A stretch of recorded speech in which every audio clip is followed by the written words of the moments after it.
is SportsCenter. You knew LaDainian would do his thing, but would Randy get his? Are the Chargers the real deal, or is Oakland that bad? And with revenge on the mind of one former Redskin quarterback, don't miss a Monday night nail-biter in D.C. Plus, from cranking out the hits to a home run record. Who kept his streak alive? Find out on SportsCenter. Right now.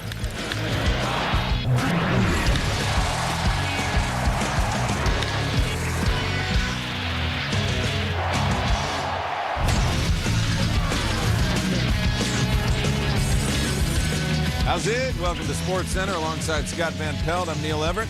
Reservations for two, please. Two football games on a Monday night. ESPN proudly welcomes Monday Night Football. Stuart Scott anchoring our coverage from Oakland, which hosted the nightcap. Stuart? They call it Oaktown, Oakland, California. Couple of Charger fans in the house, but it was mostly the black hole Oakland fans trying to give their team some energy. I don't know if it didn't work or if San Diego was just too good. Stuart Scott hanging out with Coach Mike Ditka. Coach, San Diego was going for their sixth straight win over Oakland. Oakland had the energy of the fans, but that little thing that you're supposed to have didn't quite happen. Well, a thing called talent, execution. It wasn't there. You know, they can't protect their quarterback. You can't protect the quarterback. You cannot throw the football. They quit trying to run the football early in the game. They got away from that. Once you get away from that, you better be able to protect the quarterback. Quarterback's drops are too deep. I mean, I could go on and on with a list here of what the problems are. But the guy I feel sorry for is Arshel. These guys don't look like they want to play, Stu.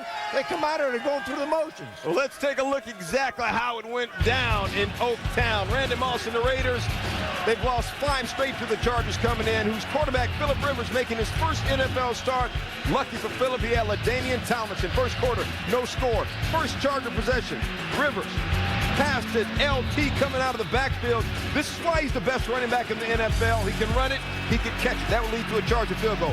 Next possession, LT, handoff from Rivers, piece down the hole on the right side. 58 yards before he's run out of bounds. Coach, how did that happen so effectively? Well, what they're doing is they're taking reverse. They're bringing the back guy around in reverse. Don't ask me, but you watch O'Neal in there. I tell you, he's the hammer going through that hole. He takes that linebacker on and drives him right out of the hole. Lorenzo Neal got a big head, but he was banging it. Second quarter, 4th down and goal at the 1. LaDainian Tomlinson, touchdown. He's now scored a touchdown in 23 of his last 29 games. Chargers 10-zip. Late second, Raiders down 13-0. Aaron Brooks finds Randy Moss 12 yards in a first down. Same drive, 3rd and 17 to the Chargers 40. Aaron Brooks takes a deep drop and is sacked by Sean Merriman. Coach, why didn't he get the ball off? Well, first of all, when it's 3rd and 17, you got to take a deep drop. Their problem is they were in 3rd and 10 plus about 8 times in the football game. And by the way, they got nobody, including Robert Gallery, who can block Sean Merriman. Nobody on that football team can block him. Oakland only had 45 total yards in the first half. The third quarter, it was just from the Department of Redundancy. Sean Merriman, coach, is ridiculous. Well, right there, they put a back on him, and they try to block him with a back, and you can't do that either. I mean, this guy is a man among boys, and they're trying, even when they put the tackle on him, they didn't do a good job. Merriman had 3 sacks on his own will. That is Phillip Rivers and Eric Parker. Parker ran an up and go, and Warren Sapp needed some therapy or a hug. That set up 2nd and goal. Rivers finds Antonio Gates. First NFL touchdown for Phillip Rivers since the 2004 season. Take another look, Coach. How did it unfold? Well, it's going to be interesting to see what happens when they have to throw the ball. When they have to throw the ball, you know the ball is going to Antonio Gates because he is absolutely, in my opinion, he's the best tight end in football. They didn't even use him tonight because, Stu, they didn't have to use him. They imposed their will on the Oakland Raiders, and that's all you can say. The Chargers shut out the Raiders for the first time since 1961. 27, nada, nothing. Phillip Rivers, 8 of 11, 108 yards. Not huge numbers, but the big one was the W and a post-game interview with Bonnie Bernstein. Phillip Rivers, win number 1 in your career. What is it about this day that's making you smile the most? It's the win. You know, it was exciting. I've been waiting for this day for a long time. And the win was what's most important, and we got it. It was, you know, the guys played great. It was a real physical game, and got the first one on our belt. It'll make everyone easier, at least to get going. For as long as you've been waiting, how frustrating was it to have to wait until the fourth quarter to hit Eric Parker and then Antonio Gates for that touchdown pass? Yeah, you know, I tell you, I've said all along, if I have to hand it off 50 times or throw it 50 times, whatever it takes to win. And it was one of those nights where we had control of the game, the defense was playing well, and we didn't need to throw it a whole lot. I hadn't thrown in single digits in my career very often, but we made the throws when we had to, and we were efficient, and we ran the ball well. It was a good team win. Did I see you trash talking with Warren Sapp? Did I really see that? No, it wasn't trash talk. Oh, yes, you were. I remember growing up, all the stuff with Favre and him and stuff. You know, I just like to have a lot of fun. How about LT? How much did he allow you to kind of ease yourself into this game? Yeah, you know, he did a great job. And they put a lot of guys in the box, but we blocked him, and he ran hard, and Michael Turner mixed it up. Lorenzo had some runs, and it was a great physical effort by our bunch. And then when we threw it, we were efficient. And, you know, I know we'll probably have to throw it more down the road, and that'll be just fine. But we got the first one, you know, out of the way, and we'll be excited to get going next week. One of potentially many wins for Phillip Rivers. Thanks. Appreciate it. It's the first time the Raiders have been shut out at home in 25 years. As I say it, the first time the Chargers have shut out the Raiders since 1961 in Oakland. Just 129 yards of total offense the entire game. Coach Ditka, we saw the sacks. Oakland they were on the bad side of 9 sacks. Aaron Brooks took the brunt of 7 of them. What was their problem? Well, it was protection. They got behind. They had deep drops. You're right. Jaws hit it right on the button. You drop back there 5-7 steps, you're going to have a problem, especially when these guys are coming down around the end. And Merriman is a man among boys, believe me. The tackles couldn't block him, and the backs couldn't block him. They had a big problem with him all the way through the football game. But this team has to reevaluate one thing. They got to reevaluate what is their philosophy for playing offense and defense. Now, defense, I didn't say we were too much bad about that. But offense, you've got to figure out, what are we all about? What can we do and what can't we do? And they better figure out what they can do and do it better. Well, they haven't done it better against their own division. Nope. Since the Raiders went to the Super Bowl against the AFC West, they are 2-17. There was a time that they just used to own San Diego, but it's San Diego, it's the entire AFC West not doing well. Aaron Brooks in this game, his numbers 6 of 14, 68 yards. I'm guessing that's not a QB rating of 100. What did you see in him that showed a complete lack of getting it done? Well, the first thing I saw, what Aaron Brooks does well is when he has time, he throws the ball deep. He can do that, but he didn't have time. They try to throw the ball deep. I just think you can't hold on to the football that long. Watch it drop. That is 7 steps. Now, the protection was terrible because if it took him 2 seconds to drop 7 steps, they didn't even block for 2 seconds, Stu. So you can't blame him for everything. The offensive line deserves the most of the blame for what happened out there tonight. Believe me, they were horrible. Aaron Brooks' quarterback rating in the game, 58. Not great. A big part of that, you mentioned it during the highlight, Sean Merriman, he had 3 sacks by himself. What makes this beast of a man so effective? He wants it. Here's a guy that goes on the football field. He wants it. He wants to make something happen. Watch him. He's having fun out there. He's putting pressure on these guys.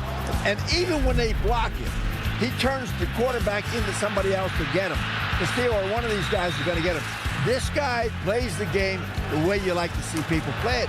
Stu, he's having fun. He's like a kid in a candy store. You can't beat that. He's been in the Pro Bowl. If he keeps having games like this, he's going again after the game. Super Bowl. To the Super Bowl and the Pro Bowl. After the game, Sean Merriman hooked up with Bonnie Bernstein. The Raiders were hoping this team would have a turnaround, new coach, new quarterback. How did you hold them to under 100 yards? We came out here ready tonight. We scouted them all weekend. I think the defense played really well. You have to give all the credit to the DBs back there. They held them all so we can get the sacks up front. How much better you think this front 7 is than last year? We're a lot better because we realized some of the mistakes we made last year, and we want to become number 1. I mean, we want to be number 1 in the league, and we want to go out and prove it. How much did you have the chance to watch your quarterback there when you were sitting on the bench? Got a lot of chance. I mean, we're behind him 110%. We think he can go out there and get it done for us, and he's going to keep getting better each and every week. Sean, thanks. All right, thank you. All right. This was the 3rd shutout in Week 1. The last time that there were 3 or more shutouts in Week 1 of an NFL season, 1977. I was a young man then. You're still a young man, Coach. You're still a young man. He's like 32 years young or something like that. It was all San Diego in Oakland's hometown. Phillip Rivers gets his first NFL touchdown pass of the season. LaDainian Tomlinson turned to me and said afterwards, now we're having fun. Thanks, men. More NFL inside this 90-minute SportsCenter, including why Game 1 of Monday Night Football's first ever doubleheader turned into a fourth-quarter thriller. Plus, why the Patriots might have lost one of the biggest impact players they have and how long the Chiefs will now be without Trent Green. And from 2 critical September series in Anaheim and Minnesota, why the White Sox are loving a red-hot Frank Thomas right about now.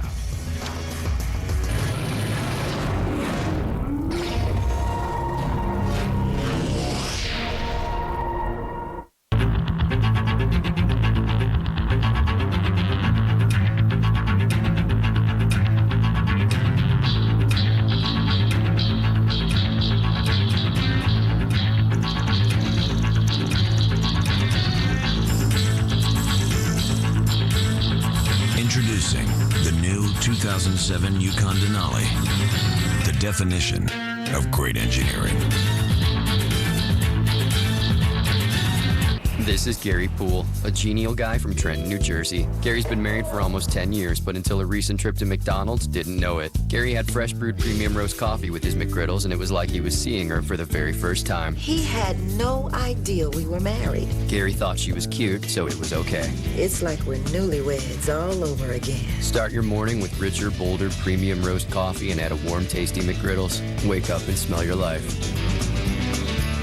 I hope there aren't any other wives. SportsCenter, brought to you by GMC. Engineered to the highest standard. Professional grade. A poignant day and evening, to say the least, in the nation's capital. 184 lights shining on the Pentagon, remembering those who perished. 9/11/01, 5 years ago. Hi, everybody. Chris Berman, Steve Young, Michael Irvin, Tom Jackson. They also had football in the nation's capital. They do love their Redskins, but the theme from over the weekend, road teams coming in to play these big home teams and home openers, and the road teams doing really well. Could Minnesota on, as we said, a more than poignant day with American flags, the stars and stripes of 90,000 plus in FedEx Field.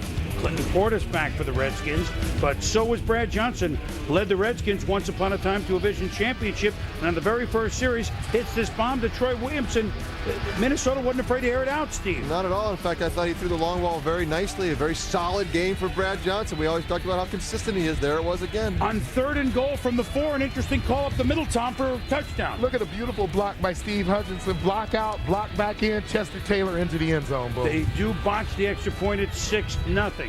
Now, the first string offense for the Redskins didn't score in the preseason. They hit a lot of the new playbook of Al Saunders, and plays like this were hitting. Mark Brunell swinging to Santana Moss. At least the book was open, guys. Yeah, we talked about that at the demo. Santana Moss on the bubble screen. Clinton Portis up the middle for a yard on 2nd and 8, so not all the new plays were run. Vikings' tough interior line holds them to field goal 6-3. Johnson to Williamson, and you can't make the throw any better than that. You can make a little better catch, guys. Oh, it was a great throw. And this play, Troy Williamson, he has to make this play. He's going to be the big-time receiver, the number 1 receiver for the Minnesota Vikings. He has to make that play. Antoine Randall L. You want excitement? Watch this on the punt return at... What? And then some of his guys getting the action here. Well, let's watch Sean Taylor. Bang! And then Carlos Rogers. What's going to happen here, guys? It's bang! There's some special teams. And the most exciting play of the night as Randall L. makes a big return with the blocks. So he drive 3rd and 4 from the 35. Brunell swings it to, well, there's Randall. Look at this again. And he still moves now. Brunell, kind of the counter swing to Liddell Dickey Betts, who strums his guitar inside the 10, which sets up the Redskins. And now here's Clinton Portis. Didn't start, but he finished this drive. Yeah, Clinton Portis, great blocking on the outside. Great job of following his block, even having his hand on the blocker, letting him lead him into the front corner of the end zone. Boom. So then the Minnesota Vikings trailing 13-9 at the half. Right away in the 3rd quarter, Cuckoo Kachu Marcus Robinson catches the bomb from Brad Johnson. 4th quarter, we're tied at 16. First down to Williamson. Sean Taylor called for face mask. And so Minnesota had a couple of long drives in the second half. And then it sets up just over a minute to go. Ryan Longwell, 31 yards. Good. Vikings lead 19-16. A minute left for the Redskins. Can Mark Brunell get something going? They look for Santana Moss, guys. Makes a catch at the 38, the Vikes. And then, 3rd and 6, Brunell to Randall L. Stops the clock, but doesn't get the first. And so you felt that tying field goal coming, but this is no chip shot. John Hall, 48 yards and no shot. Boomer, you got to hit the net. You might miss the field goal, but you're a pro. You got to hit the net. So field goal, no good. The Vikings come on the road and beat the Redskins by the count of 19-16. Steve, you called it on Monday Night Countdown, the type of game that Brad Johnson would have, 16-30 for 223. The Portis ran some, but the running star in this game was Chester Taylor, Tom. So as we look at the new Minnesota Vikings of Brad Childress, so congratulations to Brad, who goes in and in his first game ever as head coach beats a Hall of Fame coach in his stadium, in Joe Gibbs. The new look Vikings run the ball. Not only that, but I loved how Brad Childress put a stamp on it. He deactivated the safety before the game. He let Dante Culpepper go. This is my team. I'm going to be a balanced, efficient, no mistake football team, and they played like it first game out. You know, the team is built to run the football. We talk about McKinney and Hutchinson, and you've got Matt Burke at that center spot. Chester Taylor had 31 rushes. This is the first time that a Vikings running back has had 30-plus carries. The last time it happened, Robert Smith, 1996, 10 years ago. So it's not the 88 yards that Chester Taylor got, it's the way they control the football with that offensive line and the running game.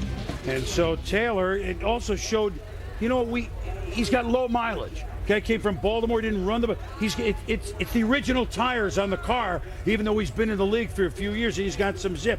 And Brad Johnson, Stephen Michael, he knows what he's doing. Yeah, Brad did. I must say he surprised me some, because watching him live right in the stadium, you see his arm and you think, man, this guy's getting older. Maybe he doesn't have the arm strength, but he threw that deep ball nice. He threw it real nice. He had good air up under it. Look at this, a quick pump. He got the ball back up in the air for the touchdown. He made some great throws, and he can do some great things with the type of discipline and structure they have in Minnesota now. And even in a losing effort, you have to be encouraged, because the Redskins look so much better than they looked in the preseason. They did, but they lost their zip in offense. They had it in the second quarter. They have the most talent in the league. They're underachieving to their talent right now. The speed they had, it was unbelievable what they had out there. They did not show well today, I don't think. They played Dallas, and one of those two teams will be 0-2. We'll see them. There it is from FedEx Field, where he positively, absolutely delivered a Vikings 19-16 win. Scotty. Boom, thanks very much. And you compare the quarterbacks, and the key on third down, and Johnson was good. The toughest thing in the league is when you can't get the other team off the field, and Johnson was not spectacular, but he was efficient, kept moving the chains, 10 of 15, averaged nearly 12 yards per pass attempt. And after the game, after Johnson outdueled Brunell and the Vikings outdueled the Redskins, Brad Childress was given a game ball. I feel tremendously humbled, a little bit emotional after the game, but I'm just happy for those guys, most of all in the locker room. They put in a lot of hard work, and there's a pretty good buy-in factor when you come up with a win. It was electrifying out there. It was something special in warm-ups, and the whole game, it was loud. Playing here is a hostile environment, and they have a great team, and fortunate for us, we came out with a win there in the end. Kind of back and forth. We probably had a chance to win it a number of places, and they eventually made the play to win the game for us. So I felt like we gave ourselves a chance. Our guys kept fighting, but it was they made the last play, the one that counted. Clinton's Portis spent his week downplaying his chances of being ready to start, said you'll see 2-6 for Dallas. Well, he played in this one after dislocating his shoulder on August 13th in a preseason game. Afterwards, he explained the emotions and the feelings after being back on the field. I didn't know if they was going to let me play tonight or not, but having the opportunity to go on the field, once the adrenaline started going and the crowd getting into the game, the little pain or whatever, go away. After that first play, I felt good. I think just running into the line back on the first gut I got to test it out to see how I was going to hold up. It gave me a great opportunity that I was feeling okay, and I think Coach them saw that and called my number a little more than I thought they would. Just a fashion observation, Sean Merriman Portis, and I believe Chad Johnson all rocking the Frohawks early on in the season. We'll keep an eye on that. Keep an eye on the Redskins on the ground. 103 yards as a team, but 38 of those came on 2 carries, 23 on an attempt by Santana Moss. Portis averaged 22 carries, 95 yards a game. The last season held considerably under that. Liddell Betts under 3 yards per carry. TJ Duckett, the new running back, did not play. All right, is this it? Have the Patriots finally let go of a player they simply cannot replace? Straight ahead, why Deion Branch will be the man Bill Belichick ends up missing the most. Forget the wild card. The Twins just might win the Central outright. White Sox, though, right there as well. Up next, Twins hosting the A's. White Sox way out west.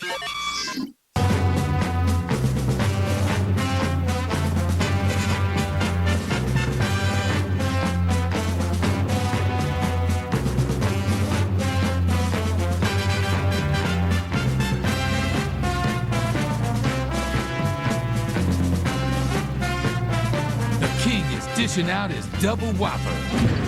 Triples too, all season long. Why you always get the front seat? Because I have the higher education. What you I mean? took honors classes. In high school. Hey, it's Bobby Bowden.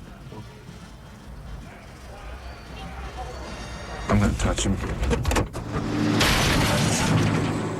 Now would be a good time to have accident forgiveness. I'm still gonna touch him. Part of Allstate Your Choice Auto Insurance. Are you in good hands? That wasn't him. But you still touched him. Ergonomic desk chairs? I watched their back. $650. Office pet? / watchdog. $100. Laptops instead of desktops? Big ideas don't only come between 9 and 5. $999 each. Running your business your way. No questions asked. Nice. Priceless.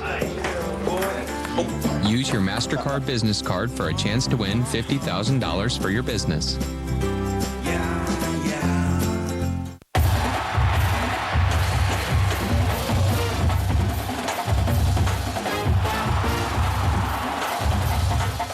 Saturday Night Football on ABC. Nebraska versus USC this Saturday at 8. Jeez, that's a big truck. Yeah.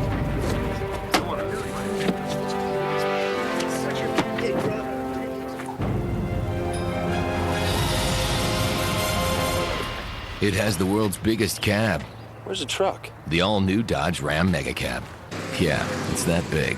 Right now, well-qualified buyers can get 0% financing for 72 months on 2006 Ram 1500 Quad Cab.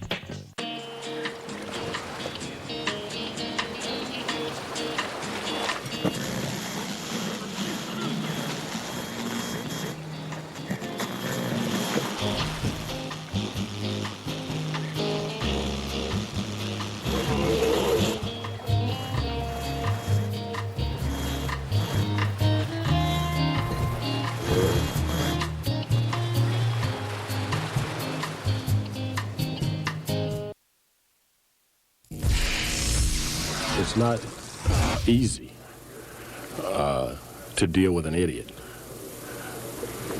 And this man, over the course of the years, has tried my patience and tried it, and if he was any kind of a man, would quit talking about things in the paper and return a phone call or come knock on somebody's door. If I had the kind of problems evidently he has with me, I'd go knock on his door.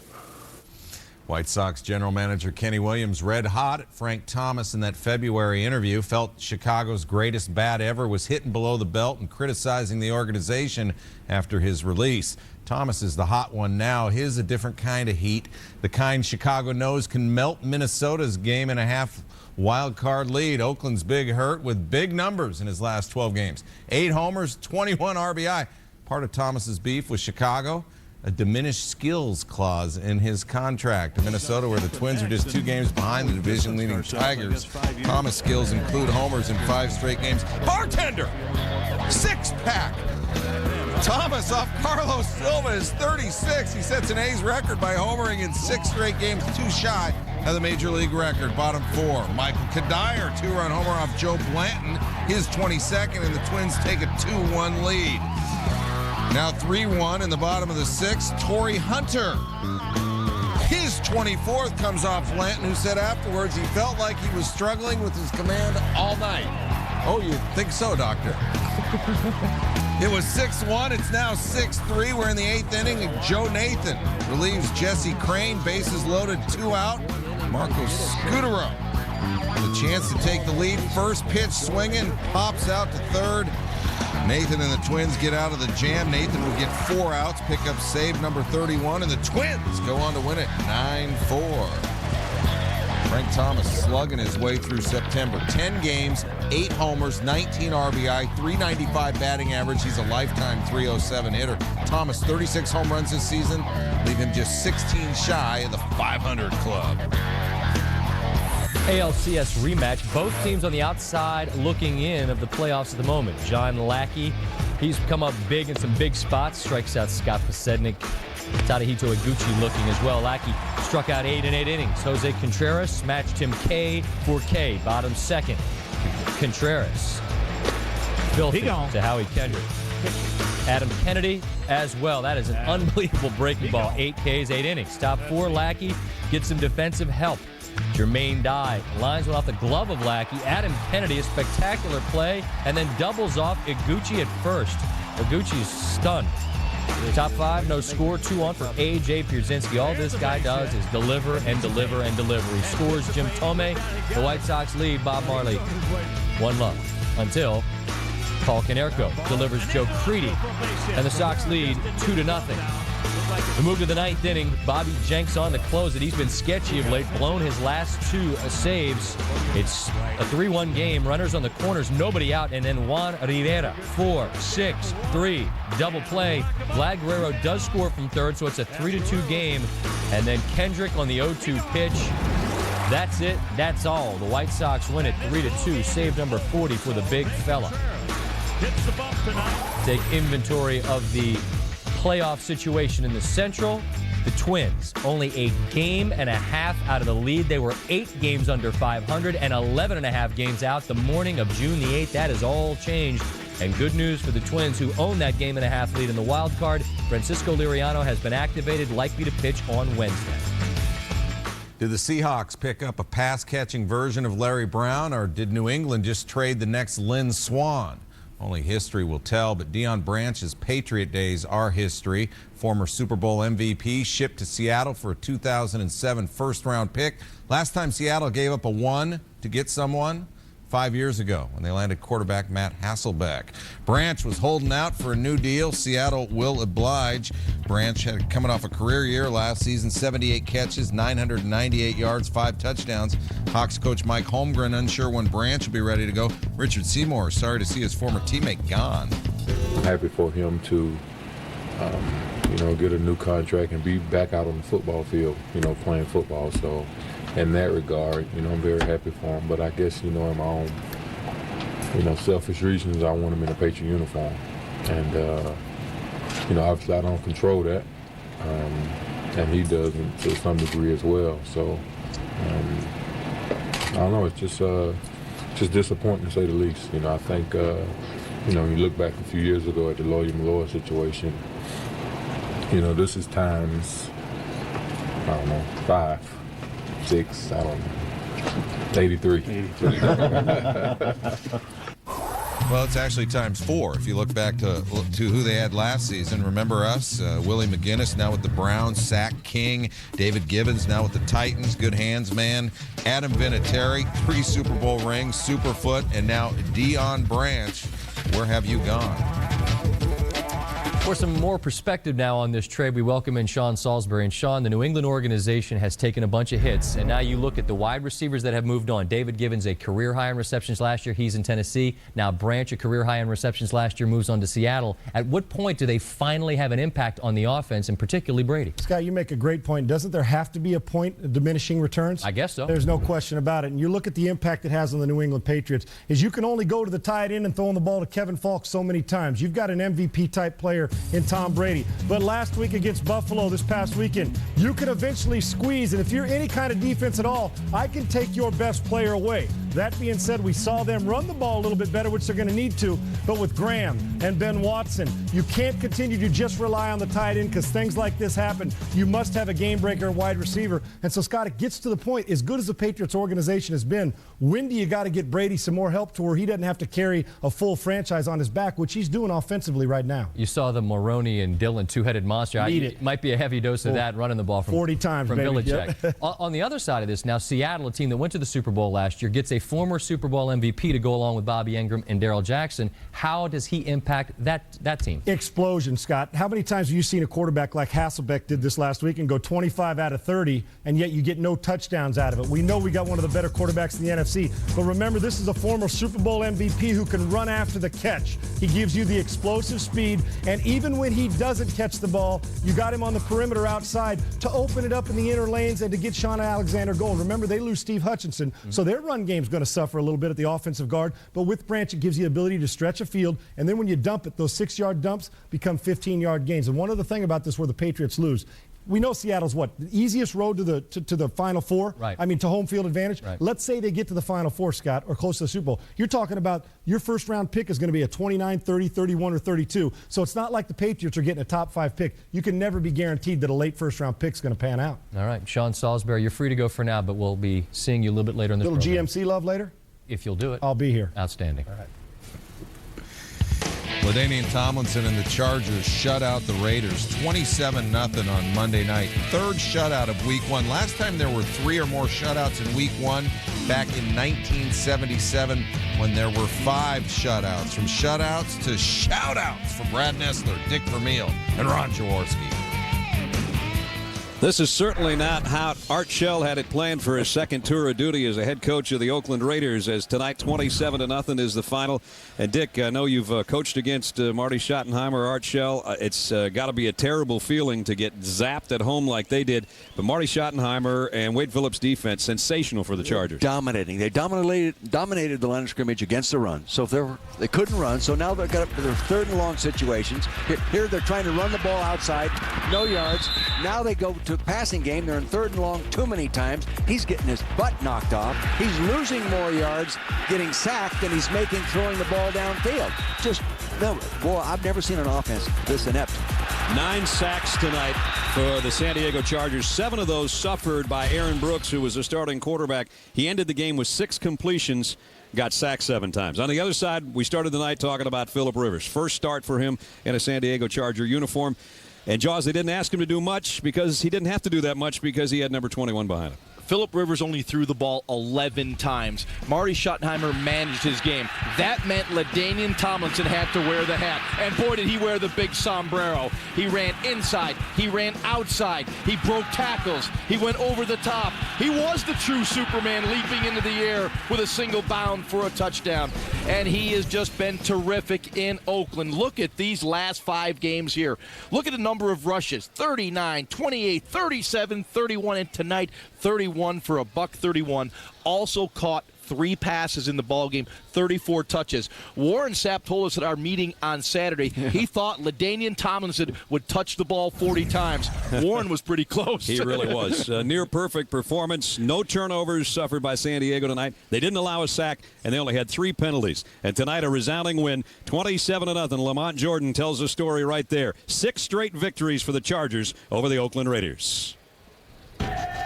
Thank you, man. Still ahead, several critical injuries from the NFL's first week, including perhaps a season changer in the NFC. And on the subject of injuries, the Kansas City Chiefs announced just how long they'll be without the services of Trent Green. Plus, just 1 base away from baseball immortality, could Alfonso Soriano swipe the show in Arizona?